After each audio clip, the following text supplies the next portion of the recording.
Hey, if you are a fan of all things cheesy, this next event happening this weekend is for you.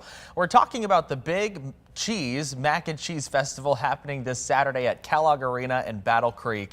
It's a full-on celebration of the greatest comfort foods of all time, and we have a sneak peek of what's cooking. Jeremy Andrews, the Chief Excitement Officer for Penetrator Events, the thing that puts on this event, joins us live. All right, Jeremy, good morning. Tell us all the basics. What can we expect for Mac and Cheese Festival tomorrow? Hey, good morning, guys. Thanks for having me. So tomorrow, Kellogg Arena, this will be our third annual Mac and Cheese Festival. We put on multiple food festivals at the Kellogg Arena. Cue the Creek is a barbecue fest that we do in February, and we do Glizzy Fest, which is hot dog festival, and that's on October 25th. So save the dates for those. But for mac and cheese, you can expect mac and cheese vendors from around the state coming to compete in a blind judged category and a People's Choice award. And so we'll have about 20 mac and cheese vendors and some sweets vendors. And we have, to keep the event kind of cheesy, we also have karaoke going on Okay. with our friends at Singular Vision Productions, and they do karaoke the event's from 3 to 7 tomorrow at the Kellogg Arena in Battle Creek. And so they're doing karaoke during that whole time with a juggling stunt show in the middle by a guy named Clark Lewis.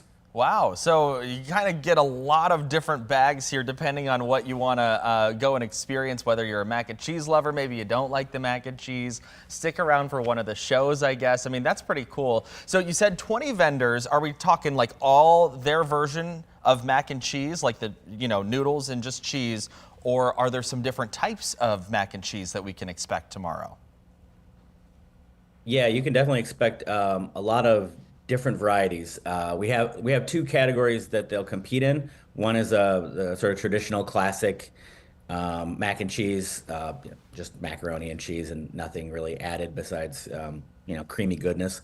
And then the other one, which is a loaded category, which kind of is self-defined by the competitor. However, they might want to load their mac and cheese. We have some competitors that throw brisket and extra white cheddar in, and we have some deep fried mac and cheese balls that are a part of the event from one of our vendors, and a myriad of other added things from I think we've had a Korean dog mac and cheese before.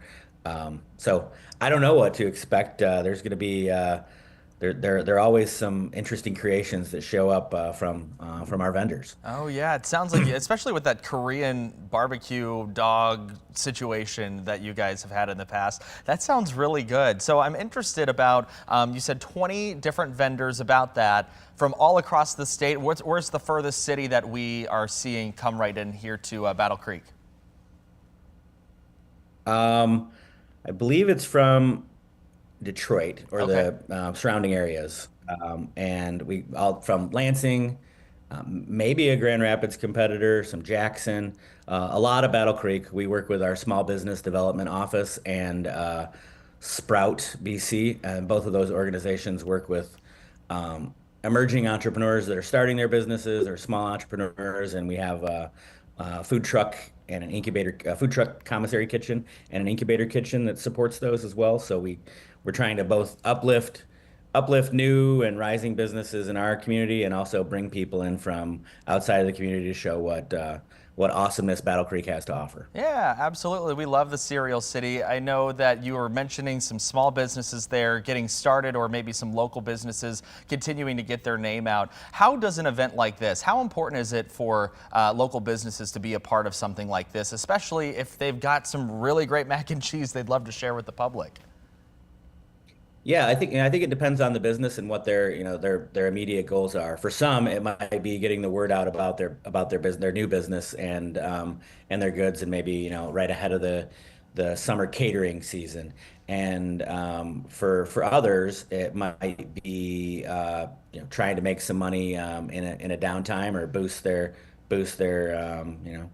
internal revenues. And so I know we've had vendors. Our system is that we don't take any of the money for mac and cheese, so every vendor makes whatever they sell. They keep it all. They just pay one small vendor fee to be a part of it because it is an economic development event. We're trying to support their growth, and some vendors say they walk out with $3,000 to $5,000 each at this event in profits. And so I think it's a pretty good day for some. Yeah. Okay, let's talk tickets. How can we get tickets to this? And also, how many tickets have you guys sold if you have that number available? I mean, it seems like this would be a pretty popular event.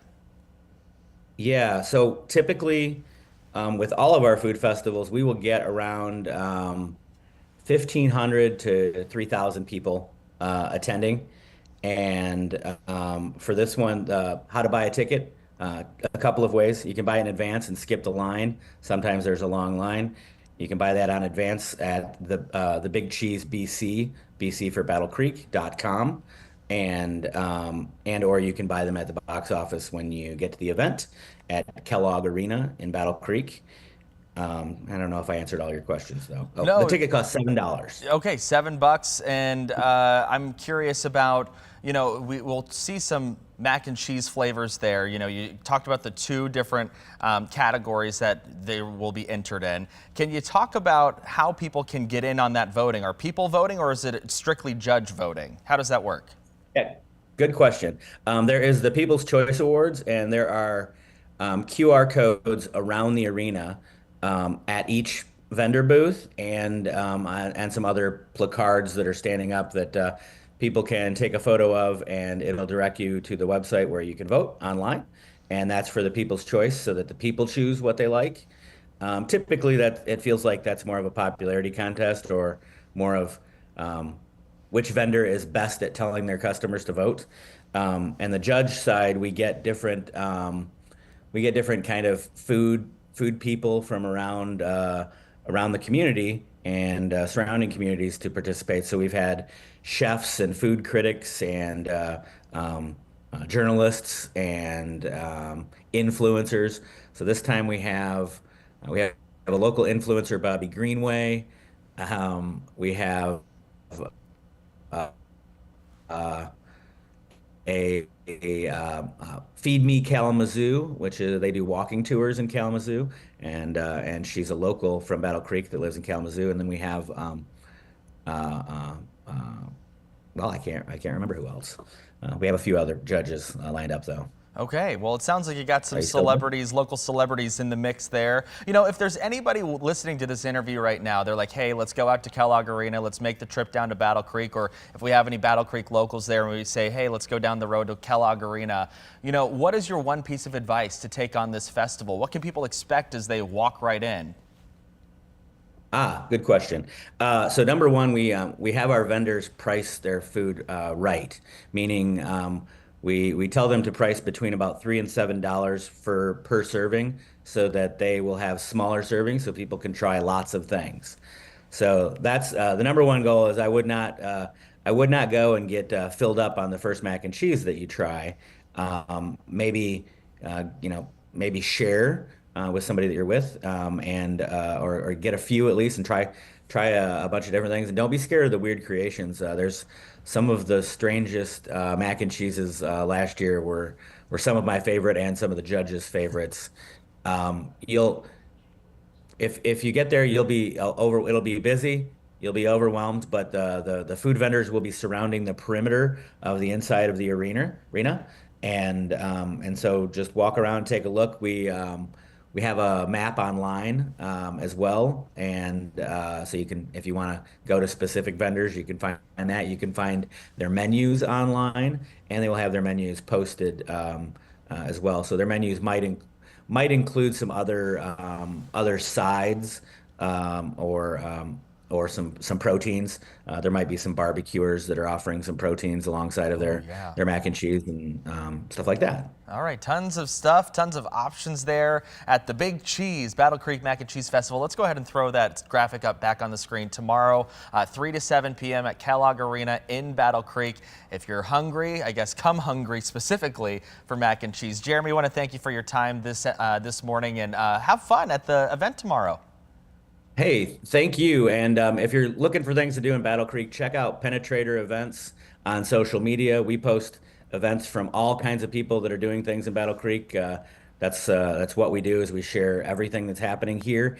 And if you're coming to Battle Creek to stay, check out the newly opened DoubleTree in downtown Battle Creek. It's an awesome venue, and it's attached to the Kellogg Arena, so you don't even have to leave your hotel. You can go take a nap mid mac and cheese if you like. All right, yeah, if you slip into that pasta coma, I guess, Yes. you just walk across over there to the DoubleTree. All right, Jeremy, the Chief Excitement Officer with Penetrator Events, thank you very much. It's 9:15. Thank you guys.